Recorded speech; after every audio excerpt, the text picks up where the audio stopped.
আমাদের দেশের স্বাধীনতা দিবস বা বিজয় দিবসের উদযাপন হোয়াইট হাউসের পাশে যদি আমরা করতে চাই দক্ষিণ প্লাজায় দিবে? আমি জিজ্ঞেস করি, বলেন। আমি ইকুয়ালিটির দিকে যাচ্ছি, সমতার কথা বলি।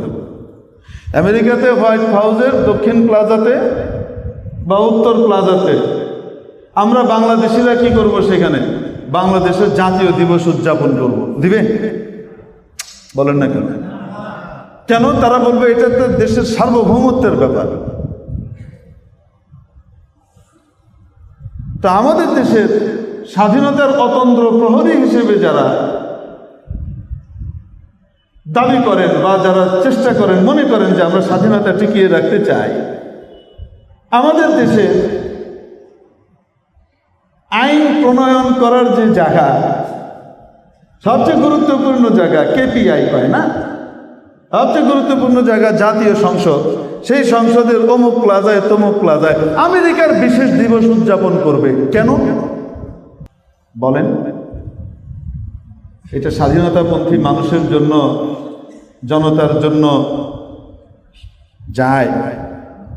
আসতে বলেন, যায়? আমরা তো ভাই কোনো দেশের রাজাকার হইতে চাই না, আমরা স্বাধীনতা প্রেমী। আমরা পাকিস্তানেরও রাজাকার না, ইন্ডিয়ারও রাজাকার না, আমরা আমেরিকারও রাজাকার না, আমরা বাংলাদেশি। আমরা প্রাউড ফিল করি আমরা কি বাংলাদেশ।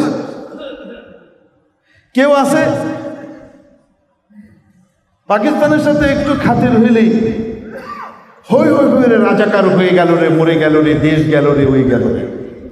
আবার কেউ আছে ইন্ডিয়ার সাথে একটু খাতির হইলেই বা কোনো লৌকিকতামূলক একটু আচরণ করলেই আম পাঠাইছে, হায় হায় হায় হায় হায়, দেখো দেশ দিল্লি হয়ে গেল, দিল্লি না ঢাকা, ভিসা সেন্টারে যায় দিয়ে ভর্তি সব স্লোগানদারীরা। বুঝতে পারছেন? আবার কেউ আছে যে এগুলো বরদাস্ত করতে পারি না, কিন্তু আবার আমেরিকার সাথে আবার সে আবার আসলে ভাই যেই আসুক না কেন নিরাপদ দূরত্ব বজায় রাখতে হবে, সকলের সাথে সুসম্পর্ক রাখতে হবে। আমার দেশের বিশেষ এরিয়া, এটা আমার দেশের জনতার জন্য।